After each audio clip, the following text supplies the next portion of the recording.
In 1944, the Royal Navy put 1,200 warships on the beaches of Normandy. Britain led the single greatest naval operation in human history. Today, that same Navy can't scrape together enough frigates for a NATO patrol and had to borrow one from Germany. We're talking about a Navy with both aircraft carriers sitting in dry dock right now. A Navy where every single nuclear attack submarine was out of action at the same time. If you want to understand how the most powerful Navy the world has ever seen collapsed to 63 ships, make sure you subscribe and let's get started. Number 1, the Navy that ruled the world. To understand how far the Royal Navy has fallen, you need to understand how high it once stood. And we're not talking about ancient history here.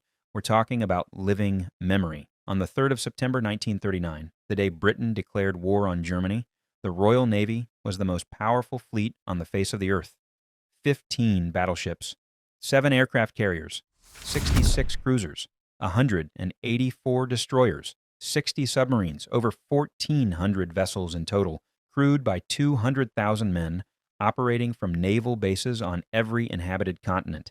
And that was just the starting point. Over the next 6 years, Britain transformed itself into a naval war machine that's almost impossible to comprehend today. By 1945, the fleet had swelled to nearly 900 major combat ships, 52 aircraft carriers, 257 destroyers, 861,000 sailors, Marines, and airmen. The Royal Navy didn't just participate in the Second World War. It fought across every ocean simultaneously. In the Atlantic, it ran convoys for 6 brutal years straight, protecting the supply lines that kept Britain alive while German submarines hunted them relentlessly.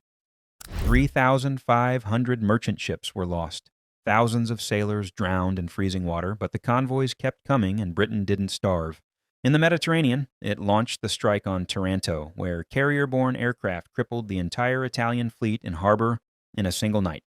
The Japanese studied that operation very carefully before they chose a place called Pearl Harbor. In the Arctic, it ran convoys to the Soviet Union through some of the most lethal waters on the planet, under constant attack from aircraft, submarines, and German surface raiders. And then came D-Day, the 6th of June, 1944. 1,200 Royal Navy warships stretched to the horizon, the backbone of the largest amphibious operation ever attempted. Britain put more ships in the water on that single day than the entire Royal Navy possesses in 2026 by a factor of 20. By the end of the war, the Royal Navy had lost 278 major warships and over 50,000 sailors. It had lost more destroyers during the conflict, over 130, than it has total ships today, but it won. And in 1945, the White Ensign flew over the most battle-hardened, globally deployed Navy in history. So what happened? Number 2, the beginning of the end. What happened is that Britain won the war and then lost everything else. The country was bankrupt. The empire that had justified a global navy was dissolving. One by one, the colonies and overseas bases that had given the Royal Navy its worldwide reach simply disappeared. But the cuts didn't come all at once. They came in waves, each one sold as a sensible adjustment to new realities. The first real blow landed in 1966 when the government canceled the CVA-01 program, Britain's next generation of aircraft carriers. The message was blunt. Britain would no longer maintain the capability to project naval power independently. From now on, the Royal Navy would shelter under the American umbrella. Then came the 1967 Defense White Paper and the withdrawal from east of Suez. The bases in Aden, Singapore, the Persian Gulf, all gone. A navy that had once policed the world's oceans from Gibraltar to Hong Kong was retreating to the North Atlantic. By 1975, the fleet had shrunk to 166 ships. Still serious, still capable, but already a shadow of what it had been 30 years earlier. Then the Cold War ended and the politicians saw their chance. The peace dividend of the 1990s gutted what remained. Why maintain expensive warships when there was no Soviet fleet to fight? Entire classes of ships were scrapped or sold, shipyards closed. The skilled workforce that had built the wartime fleet, the welders, the fitters, the designers, dispersed and never came back. That workforce is gone, and you can't rebuild it quickly. There was one brief moment when the old spirit showed itself. In 1982, Argentina invaded the Falkland Islands, and the Royal Navy sailed 8,000 miles to take them back. It was a remarkable achievement. Carrier strikes, amphibious landings, destroyer duels with Exocet missiles. But it was also a warning. the Navy lost 6 ships and had another 10 badly damaged. If the Argentine bombs had been properly fused, the losses would have been catastrophic. The Falklands should have been a wake-up call. Instead, it became a farewell tour, the last time the Royal Navy would fight a war on its own. After that, every defense review brought more cuts. The frigate and destroyer fleet that had numbered over 50 in the early 1980s fell to 40, then 30, then 20. Nobody ever asked whether the budget matched the threats, and then in the 2000s, the decision was made to build 2 enormous aircraft carriers, HMS Queen Elizabeth and HMS Prince of Wales, 65,000 tons each, the biggest warships Britain had ever built. They were supposed to be the centerpiece of a revitalized fleet. Instead, they became monuments to a navy that couldn't afford to use them properly. Which brings us to today. Number 3, the fleet today. The numbers that hurt. The Royal Navy currently has 63 commissioned ships. 63. In 1945, the Royal Navy had 52 aircraft carriers alone.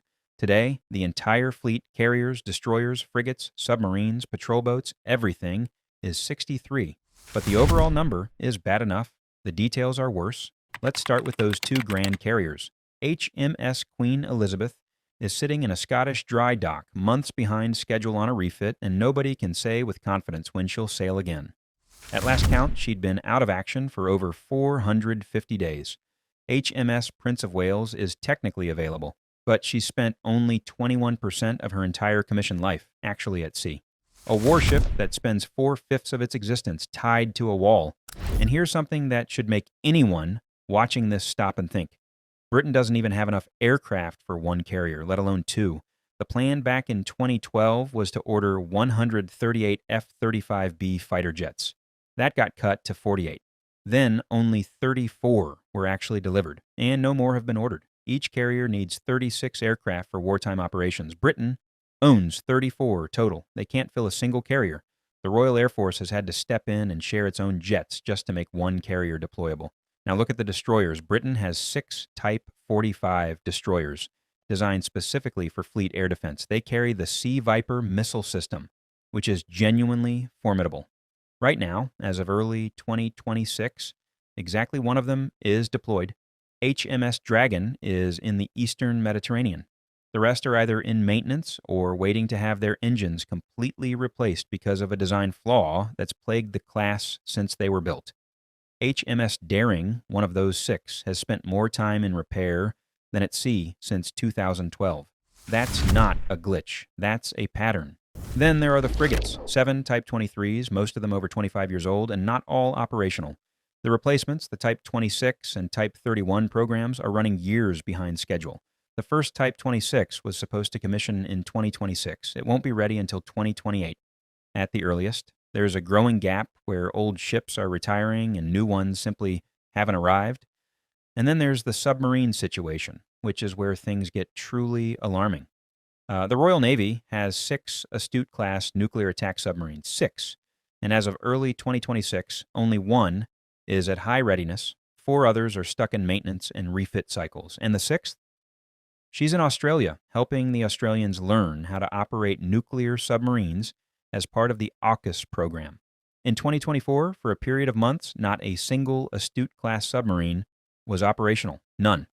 The most powerful attack submarines the Royal Navy has ever built, and every single one of them was sitting in port. How does that happen? The answer takes us to the hidden reason most people never talk about. Number 4, the nuclear bottleneck. Here's what's quietly strangling the Royal Navy's ability to maintain its own fleet.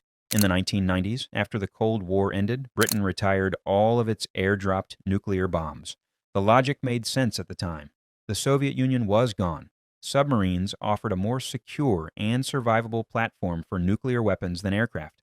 So Britain consolidated its entire nuclear deterrent into 4 submarines, 4 Vanguard-class boats carrying Trident II missiles. They call it the Continuous At-Sea Deterrent, and the rule is simple. At least one of those 4 submarines must be on patrol at all times, no exceptions. That sounds manageable until you realize those 4 Vanguard submarines are now 30 years old and constantly in need of serious maintenance. And here's the problem. They can't be allowed to fall into disrepair. Nuclear deterrence only works if it's credible. So every time resources are allocated, every time a maintenance queue is decided, those 4 submarines go straight to the front. Everything else waits. The first submarine to go through its service life extension program was HMS Vanguard herself. The refit cost over £500 million and took 7 years to complete, 4 years longer than planned. One submarine, 7 years. The downstream effects of that became very obvious during a 2024 patrol of HMS Vigilant. After nearly 200 days at sea, the submarine responsible for Britain's nuclear deterrence was running so low on food and other supplies that the crew was ordered to hand in their personal snacks to be shared out. The Royal Navy publicly assured everyone that there was no risk of starvation, and I'm sure that's true. But the crew of a nuclear-armed submarine having to ration their sweets is not the kind of headline that inspires confidence. And then there are the missiles themselves. In 2016, Britain conducted a test of its Trident missile system. The missile fired directly toward the east coast of the United States. That was not the intended target. A second test also failed. These missiles cost around $20 million each. The 4 Vanguard boats won't last forever. The replacement Dreadnought-class submarines are being built, but their upkeep alone is estimated to consume 6% of the entire defense budget every single year for 40 years. So the nuclear deterrent is eating the Navy alive, and the Navy doesn't have the option of stopping it. Number 5, the people problem. Here's a question worth sitting with. What's the point of building ships if you don't have enough people to sail them? Total trained strength in the Royal Navy dropped from 39,400 in 2022 to 37,800 in 2026. The Ministry of Defense has increased recruitment spending by 20%, and for the first time in years, more people are joining than leaving. But new recruits take years to train. The experienced sailors, the ones who actually know how to fight a ship, are walking out the door faster than they can be replaced. In December 2023, the Royal Navy posted a vacancy for a rear admiral position on LinkedIn. That had never happened before. Senior leadership roles like that have always been filled from within. The fact that they went public with it says something about how deep the shortage runs. But the most telling personnel story of the past year isn't about the sailors on the warships. It's about the people who keep the whole fleet alive. The Royal Fleet Auxiliary is the unglamorous, absolutely essential service that carries fuel, ammunition, and food to the fleet. Without the RFA, the carriers can't deploy. They literally can't go anywhere. And in early 2026, the RFA went on strike. Their pay had fallen 30% in real terms over the past decade. The Ministry of Defense offered a 4.5% raise and couldn't even confirm it was paying minimum wage, so the sailors walked out. The First Sea Lord, the head of the entire Royal Navy, stood up at a conference in February 2026 and said plainly that the Navy is not as ready as it should be. He estimated that full war readiness might not return until the 2030s. Number 6, the road back. So where does all of this leave Britain? There are plans. There are always plans. The Strategic Defense Review talks about a future of drones, autonomous systems, and AI. The Type 26 and Type 31 frigates are being built. The Dreadnought submarines will carry the nuclear deterrent forward.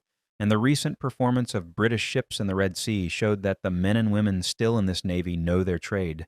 But plans don't float, and the scale of what's been lost is staggering in a way that numbers alone don't fully capture. This is a nation that in 6 years of total war built 52 aircraft carriers. Today, it takes a decade to build a single frigate. The same shipyards that arm the most powerful fleet in history now employ a fraction of their wartime workforce. The skills are gone, the institutional knowledge is thinning, and the world isn't getting safer while Britain figures this out. Russia's navy is active in the North Atlantic. China's carrier fleet is expanding. The threat from Iran is real enough that Britain couldn't respond without France going first. The United States, which Britain has leaned on to fill the gaps for decades, is increasingly signaling that it's tired of carrying its allies. Britain's defense budget is projected to reach around £60 billion by 2030. Its welfare spending is projected to reach around $400 billion. A former British politician put it plainly, there's no point paying people lots of money if the country isn't free because it can't defend itself. And the Navy has more admirals than it has ships. The ocean that Nelson commanded at Trafalgar in 1805 hasn't changed. The one that carried 1,200 warships to Normandy hasn't changed. The English Channel is still there. The North Atlantic is still there. The threats forming beyond the horizon are still there. What's changed is the Navy that's supposed to meet them. The Royal Navy isn't just a military force, it's woven into what Britain is. This is an island that survived Napoleon because the combined fleets of France and Spain were destroyed at Trafalgar, a country that held on through the darkest years of World War II because the convoys kept getting through, a nation whose entire identity is built on the idea that it commands the sea. Right now, both of its aircraft carriers are in dock. Its attack submarines are in port. Its support ships are on strike. Its experienced sailors are leaving. And the shipyards that could fix any of it don't have the workforce they once did. The decline didn't happen overnight. It came in waves, decision by decision, review by review, each one a little deeper than the last. And the question Britain now has to answer isn't a naval one. It's a national one. Does it want to be the kind of country that can still defend itself? Because the sea doesn't wait for the answer.